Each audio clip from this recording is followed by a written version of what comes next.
Bem-vindos a mais um Giro Sindical. Eu sou a economista Renata Belzunces e o Giro Sindical é uma parceria entre o DIEESE e o SINDIC-CT. DIEESE é o Departamento Intersindical de Estatística e Estudos Socioeconômicos e SINDIC-CT é o Sindicato Nacional dos Servidores Públicos Federais da área de Ciência e Tecnologia no setor aeroespacial. Hoje nós recebemos o SINDIC-CT na pessoa do Fernando Moraes, seu presidente. Fernando, obrigada, bem-vindo. Renata, eu que agradeço a oportunidade. Fernando, você é presidente do SINDIC-CT, tal qual a gente já disse aqui, que representa os servidores públicos do INPE, do CTA, do CEMADEM e da AEB, Agência Espacial Brasileira. E a entidade também tem uma participação importante no chamado Fórum de Ciência e Tecnologia, fazendo a secretaria desse fórum.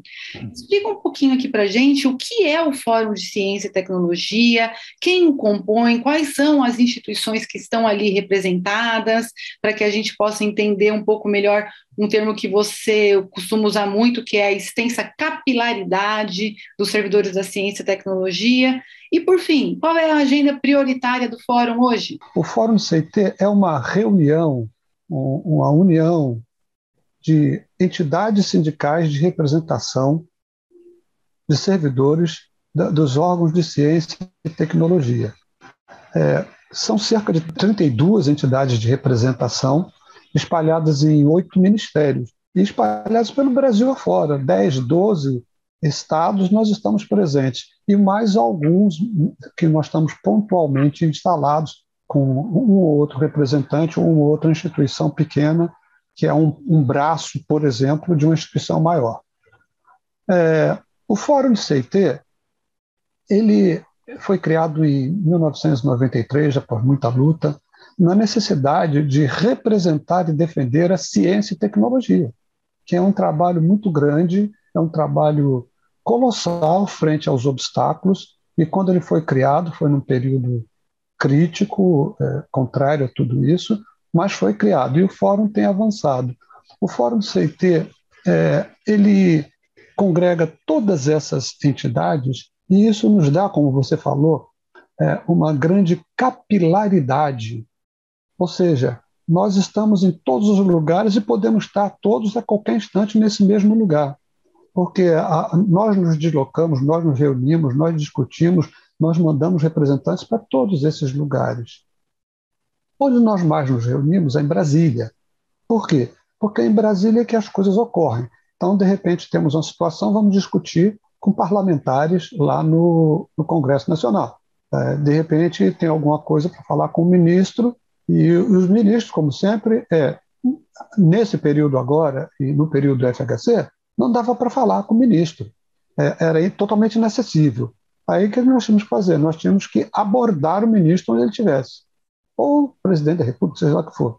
A gente faz esse trabalho. Então, chegamos no local. Então, por isso, estamos sempre nos reunindo em Brasília. Com a pandemia diminuiu um pouco, mas continuamos ativos e nos reunindo. O escopo maior, a agenda, é defender, primeiro, a ciência e tecnologia no Brasil, e a educação também, porque a educação também forma engenheiros, físicos, que vão para a ciência e tecnologia. E a educação federal ela é fundamental para isso. Então, defendemos as instituições de ciência e tecnologia, de educação, tanto no Congresso, quanto junto a ministérios, quanto na iniciativa privada, com a mídia, e também defendemos as instituições de ciência e tecnologia espalhadas por esse grande número de ministérios, essas instituições espalhadas no Brasil, no Recife, em todos os lugares do Brasil, a gente faz a defesa. Defendemos também os servidores e servidoras, porque eles são a essência da ciência e tecnologia no Brasil, seja o pesquisador, seja o tecnologista,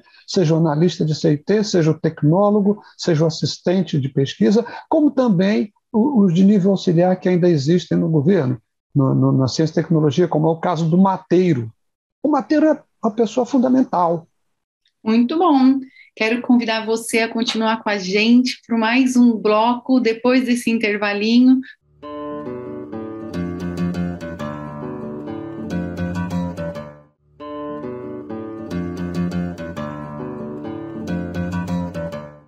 O Giro Sindical está de volta e este programa recebe Fernando Moraes, ele que é presidente do SINDIC-CT, entidade que secretaria o Fórum de Ciência e Tecnologia. É bom que a gente tenha parâmetros para que a gente possa avaliar se a gente está gastando muito, se a gente está gastando pouco, se está adequado ou não. Um desses parâmetros a gente pode ter como indicador a relação entre gastos da ciência e tecnologia e o PIB. O Brasil teve um ápice nesse indicador em 2015 com um gasto de 1,37%. Depois esse gasto foi diminuindo e o último dado divulgado pelo próprio Ministério é o de 2019 com 1,21%. Pergunto, esse patamar de gasto de em torno de 1,2%, provavelmente, ou talvez até menos já, ele é confortável, ele é adequado? E na comparação com os demais países, a quanta estamos? Estamos bem ou vamos mal? Nós vamos bem mal. Nós perdemos para a Argentina, perdemos para a África do Sul e alguns outros menos cotados. Mas nós estamos muito mal em questão de orçamento para ciência e tecnologia se nós compararmos com relação ao PIB. O que eu posso dizer é que o valor investido pelo governo nesses últimos anos, 2016, 17, 18, 19, 20, 21, ele fica muito abaixo do que se fazia normalmente. Por exemplo, temos um bom pico quando foi em 2013. Foram picos de bons investimentos. Países como a Coreia investiram em 2019, 2020, 4,6%, 4,8% do PIB. E a Coreia colhe frutos desse investimento. Israel, mais de 5% ela investiu ano passado em ciência, tecnologia e inovação. E ela colhe frutos. Se você pegar outros países como Dinamarca, a mesma coisa, que investe em educação e ciência e tecnologia, percentuais acima de 2%, 3%. A Alemanha, com mais de 3%, eles colhem frutos. Já o Brasil fica preso à mediocridade que nos estrangula. Ou seja, é muito insuficiente o percentual do que se aplica em ciência e tecnologia no Brasil. Teria que ser acima de 2% do PIB. E falando em orçamento, falando em governos, vamos falar um pouquinho de como é que foi a presença do ministro Marcos Pontes à frente do Ministério. Vamos fazer uma avaliação. Teve um episódio que acho que foi no mínimo curioso, que foi em 2021, quando o orçamento é enviado ao Congresso Nacional.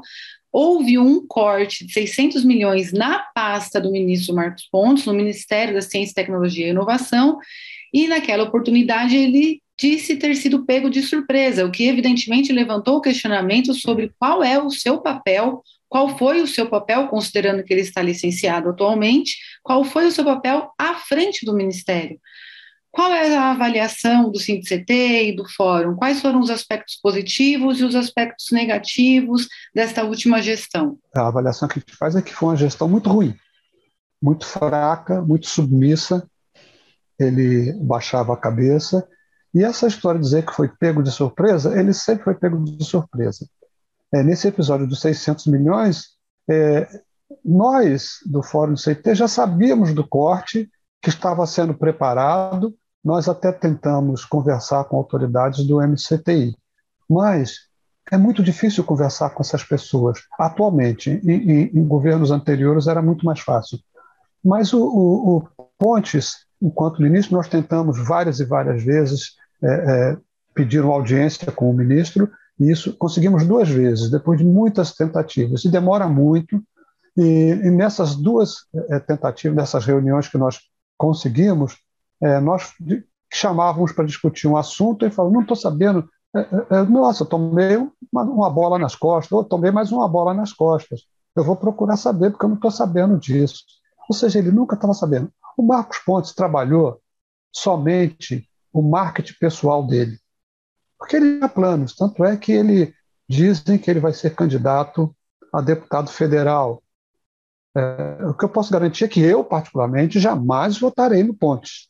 E eu jamais recomendarei. Na questão dos 600 milhões, prejudicou muito o CNPq, prejudicou muito os bolsistas, os pós-doc, os doutorandos, os pós-doc, que estão submetidos ao CNPq. Fernando, as instituições científicas no Brasil, elas têm sido profundamente atacadas pelo atual governo. Um caso emblemático foi o embate público entre o presidente Jair Bolsonaro e o ex-diretor do Instituto Nacional de Pesquisas Espaciais, o professor Ricardo Galvão, que terminou com a sua exoneração por ter defendido publicamente os dados produzidos pela instituição, em particular os dados do desmatamento na Amazônia. Ainda falando do INPE e do desmatamento na Amazônia, a gente tem um episódio que eu gostaria muito que você comentasse aqui com a gente. No início de junho, houve a criação de uma Câmara Consultiva envolvendo diversos ministérios para avaliar os dados do INPE, sem o INPE, sem que a instituição que produz os dados fosse chamada. Isso pode ser considerado mais um ataque à instituição? E, por fim, falando na instituição, que hoje tem um outro diretor, qual é a postura desse novo diretor na defesa do INPE, que tem sido bastante atacado? Primeiro que esse ataque ao INPE ele vem acontecendo meses antes do atual presidente tomar posse. Logo que ele foi eleito, o chamado para ser ministro dele, da área de meio ambiente, atacou o INPE. E o presidente fez isso também ostensivamente. Ou seja, isso não surpreende. Por quê? Porque o INPE mostra o que realmente está acontecendo na questão do desmatamento, na Amazônia, no Cerrado, no Pantanal. E isso incomoda o governo. A impressão que eu tenho é que ele tem mais amigos, mais interesse no desmatamento e naqueles que desmatam do que na preocupação ambiental. O governo tem uma postura que muita gente fala por aí, ele fica culpando, um paralelo, é o caso de culpar o termômetro e não culpar a doença que o paciente tem. Então ele fala, o termômetro está errado. É o mesmo caso. O INPE mostra claramente o que está acontecendo. É o termômetro daquela situação na Amazônia, no Cerrado, no Pantanal. O governo entende que o erro está no órgão que faz as medidas. Essa criação agora de uma Câmara para avaliar o que o INPE apresentou, isso aí é algo absurdo. É uma falta de conhecimento ou o excesso de má intenção. Porque o INPE é o órgão que faz isso, que sabe fazer há mais de 40, 50 anos. E é reconhecido internacionalmente como a melhor entidade para fazer esse tipo de trabalho na Amazônia. O INPE tem toda a expertise sobre esse assunto, tem todos os dados, todos os equipamentos, tem tudo. Com relação à atual direção, o atual diretor, ele é cria da casa, ele fez mestrado, fez doutorado, e se concorreu pela segunda vez ao cargo de diretor do INPE. E dessa vez ele foi o escolhido ou ungido. Acontece que ele não defende o INPE nesses ataques. Ele pode até, junto ao Ministério, ao diretor, ao secretário das Relações Institucionais lá do Ministério, ele pode reclamar que está precisando de verba, que não tem jeito de colocar alguém nesse grupo, não tem jeito de liberar, mas ele não defende, porque o ataque é um ataque aberto e direto. Um ataque aberto, direto e ostensivo, como também sofre o IBAMA, como sofre o ICMBio, o IBGE sofreu isso, o INPI lá no Rio está sofrendo esse tipo de ataque também. Então, só aqueles órgãos de ciência e tecnologia que trazem indicadores. Isso é o fato consumado, ou seja, critica-se o termômetro, mas não se fala da doença do paciente. O Giro Sindical volta já.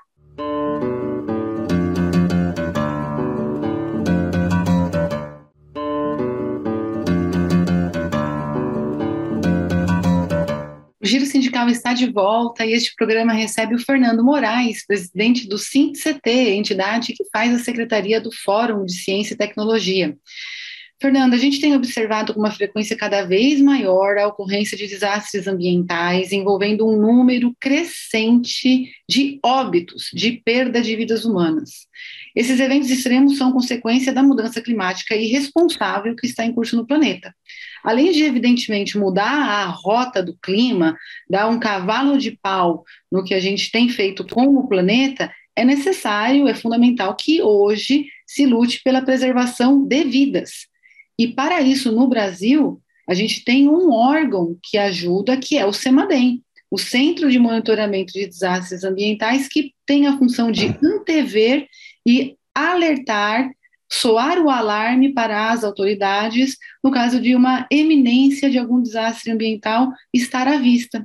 Recentemente, o diretor, o senhor Oswaldo Moraes, ele veio a público denunciar que existem estações meteorológicas com valor estimado de R$100 mil guardadas na instituição, esperando verbas para serem instaladas desde 2014. As consequências do descaso, claro, é o que a gente vê em Petrópolis, o que a gente vê no Recife, o que a gente vê em Minas Gerais, o que a gente vê no Amazonas.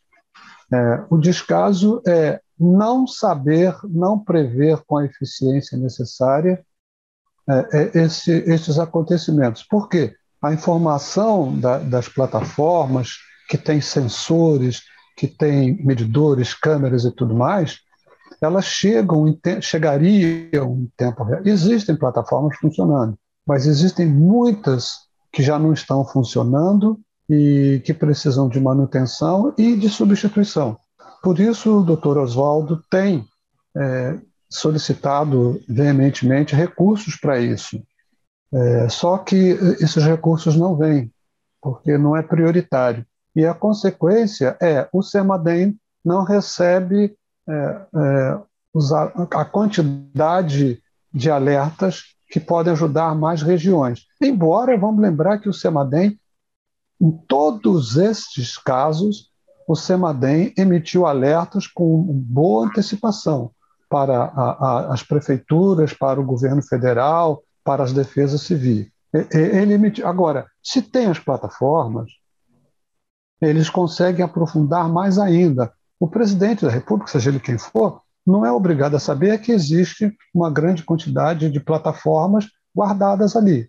Mas os seus ministros, os seus secretários têm a obrigação de fazer e falar para o chefe: precisa de dinheiro para instalar as plataformas. Se não for instalado, é que os ministros foram incompetentes ou foram ausentes ou o presidente da República falou: não vou dar dinheiro para essas besteiras, não. Coisa desse tipo, tá, Renato? Porque o Oswaldo ele não gera dinheiro, ele gera solicitação. E depois, chegando o dinheiro, ele vai administrar esse recurso, colocando a plataforma. E é dinheiro, quando vem, que fique claro, é um dinheiro que já vem carimbado. Ele não vem, esse dinheiro é para você fazer o que você achar que precisa. Não, não é assim. É dinheiro carimbado. Antes da gente passar para a nossa última perguntinha dessa conversa com o Fernando Moraes, eu não poderia deixar de dar uma dica, que é um programa para quem gosta de ciência, que também está aqui na TVT e é uma parceria também com o SINCT, que é o Brasil com Ciência, que vai ao ar todas as segundas-feiras e, evidentemente, fica disponível nas plataformas do SINCT e da TVT. Fernando, nós estamos num ano decisivo com a proximidade das eleições, onde a partir desse momento muitas definições serão feitas para todas as áreas, incluindo a ciência, a tecnologia e a inovação. O que o SINCT e o Fórum considera prioridade para ser modificado e implementado na eventualidade de haver uma mudança de governo?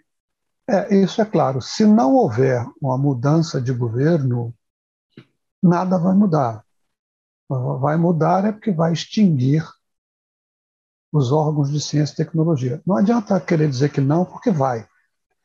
Se alguém tem dúvida, visite o INPE, visite o INPA, visite o INPI, visite o Museu Geude, visite a CENEM. Mas então, com uma eventual mudança de governo a partir de 1º de janeiro, fruto das eleições de 2 de outubro, temos a possibilidade de trazer boas mudanças para, para o país em si, mas principalmente para a ciência e tecnologia. O que se precisa hoje em ser aplicado num eventual próximo governo diferente do atual é o olhar profundo sobre a ciência e tecnologia. Eu sei que isso já está sendo feito por candidatos, discutindo. O candidato que está na frente das pesquisas tem feito um trabalho profundo, discutindo ciência, tecnologia, saúde, educação, mas no nosso caso, no que nós podemos evidenciar, é o seguinte: primeiro, temos que recompor o orçamento das instituições de pesquisa, urgentemente. Mas não tem dinheiro. Sabendo administrar, vai haver dinheiro. O primeiro movimento que o próximo governo tem que fazer é a questão da fome. Isso aí é prioritário, prioridade 00. O combate à fome alarmante e endêmica, talvez até epidêmica, que o Brasil sofre. E aí atender, sim, a ciência e tecnologia, mas na questão de orçamento das instituições. Depois, a questão de reposição dos quadros, porque sem a renovação, os pesquisadores estão com 65, 70, 74 anos. Quando faz 75 anos, ele vai embora. Ele fica, no máximo, como um colaborador. Então, esse pesquisador, ele desaparece e, com ele, aquele laboratório é trancado, porque o outro, o mais antigo que ele, já foi. O mais antigo ainda já até faleceu. Ou seja, não tem gente para crescer cientificamente, tecnologicamente. Então, a preocupação é a reposição dos quadros. E, em terceiro lugar, na minha prioridade, é a questão salarial. É importante porque o servidor público da ciência e tecnologia está quase 6 anos, no final de junho faremos 6 anos sem nenhum reajuste. As nossas perdas já ultrapassam 70%, sem reajustes e sem nenhuma perspectiva. Mas a prioridade maior, Renata, é que se aplique na recuperação do orçamento das instituições e logo a seguir na reposição dos quadros, recomposição dos quadros de servidores. Porque a ciência, ela produzindo, ela dá retorno.